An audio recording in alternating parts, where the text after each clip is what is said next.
Ayan, tugutan ra ang mga ambulant vendors nga makapamaligya haduol sa Gate 1 ngadto sa Gate 4 sa Mactan Export Processing Zone kun MEPS 1.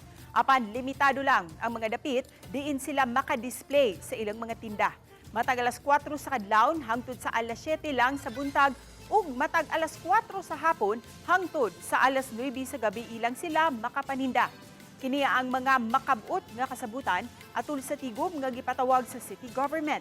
Pinanguluhan sa senro ug sa clearing team uban ang kapin sa 60 ka mga ambulant vendors. Lakip usab sa nasabutan nga dili patindahan ang dan paingon sa airport ug nga kinahanglan hipuson sa mga ambulant vendors ang ilang mga basura ug dili iabo sa drainage ang ilang mga used oil.